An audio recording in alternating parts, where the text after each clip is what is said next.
Linda, everyone.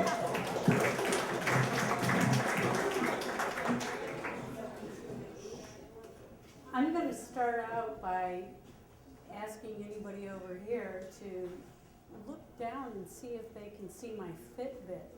Does anybody know what a Fitbit is?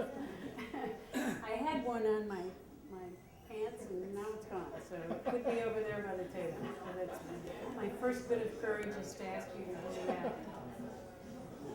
When I was 17, I had the opportunity to be an exchange student in Denmark. I came from a small town in upstate New York, and there were only 50 people in my class, and I was selected to be an exchange student. I was elated.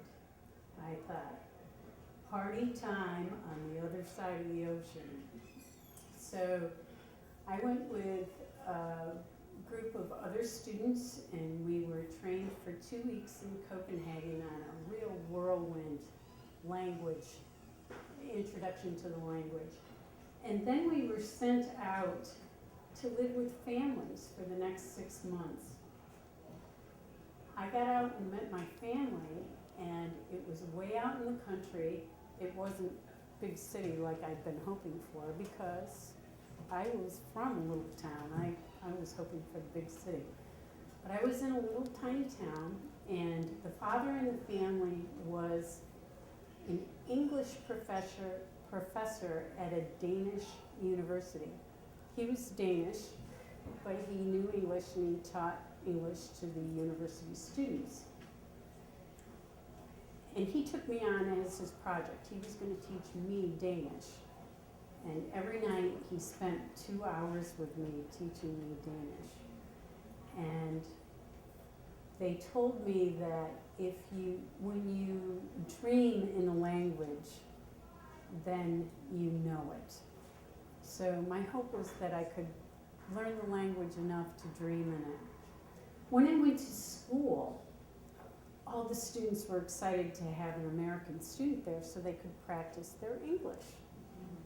They didn't want to talk Danish to me. They wanted to talk English. And I finally had to say, please don't talk to me in English anymore. And I did that both with the students and with the family. So that after about a couple months there, nobody's talking English to me. And I'm really having to learn the language. It was a very, very lonely time. But it was a great learning experience. And the kids were having some fun with me too. When I first got there, they said, we've got this history professor, you're gonna love this history professor. When he asks you a question, you just go up to him and you tell him, jeg kan ikke forstå skid. Does anybody here know Danish? Well, I didn't know what it meant either. And what it meant was, I don't know shit. The teacher blushed. I didn't know what I'd said, but that's how the kids got me.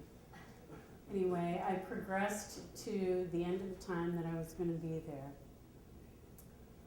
And the last assembly where I was going to be there was probably about 200 kids in the school. And they had said that they were going to say goodbye to me.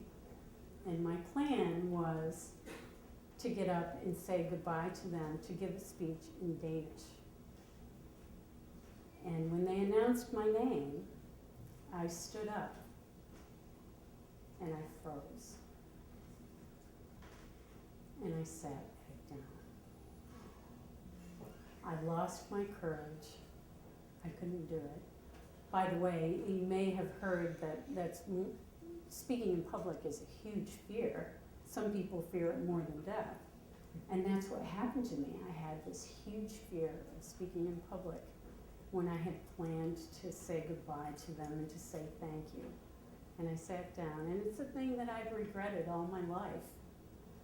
And so my courage tonight is to get up and tell you that I blew it when I really should have had the courage.